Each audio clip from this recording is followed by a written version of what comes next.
একজন যুবক প্রশ্ন করেছে ইংরেজিতে, ও কি এখানে আছে? না, ধমক দিব না, একদম বকা দিব না, ভালোবেসে বললাম, কি নাম তোমার? কি নাম তোমার? সৌরভ। বাসা কি এখানে? পাশের গ্রামে, নাটোরের পাশের গ্রামে, তাই তো? এই পাশে। ও আচ্ছা, তুমি কিসে পড়ো ভাই? মাশাআল্লাহ। তোমার নাম সৌরভ? বসো সৌরভ, বসো। মাশাআল্লাহ। আপনাদের মাহফিলের অডিয়েন্স, সে তার বাসা এখানে, তো দেখা যাক আমরা উত্তর করতে পারি কিনা। সৌরভ প্রশ্ন করেছে, মাই ডিয়ার হুজুর, in the present time there are many students like us who can't maintain focus on studying for more than 1 hour or 2 hours. What actions can we take to maintain better focus in our studies? MashaAllah. বলেন সবাই মারহাবা। প্রশ্ন দামি তো, তাই বললাম সবাইকে বলতে যে মারহাবা বলেন। আসলে তার প্রশ্ন হচ্ছে এইরকম যে অনেক ছাত্ররা আছে যারা 1 থেকে 2 ঘন্টার বেশি পড়াশোনায় মনোযোগ দিতে পারে না। পড়াশোনায় মনোযোগ দিতে গেলেই বাহিরের সব চিন্তা তাকে ঘিরে ধরে। তো যুবক লিখেছে যে আমরা এটার বিরুদ্ধে অ্যাকশন নিয়ে কেমন ভাবে পড়াশোনা করলে আমাদের পড়াশোনায় মনোযোগ থাকবে, দ্যাট ইজ দ্য কোয়েশ্চেন। দেখুন, আমি একজন ছাত্র হিসেবে আমার লাইফে যেই এক্সপিরিয়েন্স গ্যাদার করেছি, আমি সেখান থেকেই উত্তর দেওয়ার চেষ্টা করছি। মনে রাখবেন, আপনার পড়াশোনায় মনোযোগী হওয়ার ব্যাপারে সবচেয়ে বড় ত্রুটির বিষয় হচ্ছে আপনার হাতে থাকা স্মার্টফোন। মনে রাখবেন, এখানে ফেসবুক আছে, টিকটক আছে, ইনস্টাগ্রাম আছে, ইউটিউব আছে, মেসেঞ্জার আছে।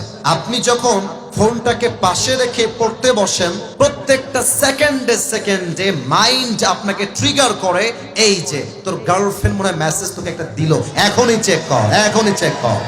তোর ফেসবুকে অমুকে হয়তো বা একটা কমেন্ট করেছে, এখনই চেক কর। আচ্ছা দেখেন কি হয়, আমি একটু অভিনয় করছি। আচ্ছা দেখি তো, একটা ওয়াজ শুনি, একটা নর্মালি 5 মিনিট চালিয়ে আবার রেখে দিই।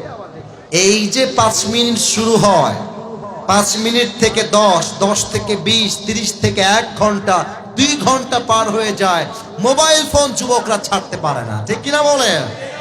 এজন্য আমার অ্যাডভাইস হচ্ছে, পড়াশোনা যখন শুরু করবা, মোবাইল ফোনের 14 গোষ্ঠী তালাক দিয়ে তোমাকে পড়তে বসতে হবে, ঠিক কিনা বলো? 2 নাম্বার, পড়াশোনার ক্ষেত্রে সবচেয়ে বড় বাধা হচ্ছে নারীর ফিতনা। যে যুবকের মাথায় নারীর চিন্তা ঢুকে যায়, সেই যুবক হাজার চেষ্টা করলো পড়াশোনায় মনোযোগী হতে পারে না, ঠিক কিনা বলে? মোবাইলের চিন্তা বাদ দাও, নারীর চিন্তা বাদ দাও। 3 নাম্বার, সকলেই চেষ্টা করবেন, আমার দিকে তাকান, আমি আমলটা শিখাই দেই। মনে করেন এইটা আপনার পড়ার কিতাব, বই, পড়তে বসেছেন স্টাডি টেবিলে। পড়তে বসেই দেখেন আমি যা পড়তে বলি সবাই পড়বেন। বলেন সবাই আস্তাগফিরুল্লাহ। এই এত আস্তে কেন? ছি ছি। বলেন সবাই আস্তাগফিরুল্লাহ। সবাই পড়েন আল্লাহুম্মা সাল্লি আলা মুহাম্মদ।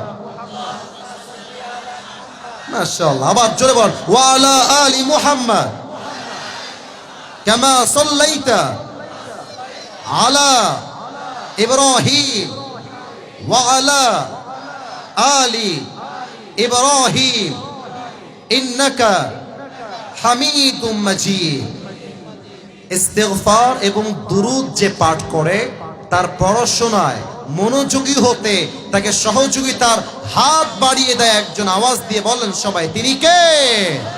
4 নাম্বারটা বলেই শেষ করছি আমার প্রিয় ভাইরা। পড়াশোনা করবেন এমন একটা জায়গায়, যেই জায়গায় পরিবেশটা সুন্দর হয়, আশেপাশে লোকজন কম থাকে। কারণ পরিবেশ খারাপ হলে 1 ঘন্টা কেন, আপনি 10 মিনিটও মনোযোগ রাখতে পারবেন না। অতএব পরিবেশ সুন্দর হলে পড়াশোনাও সুন্দর হবে, ঠিক কিনা বলেন?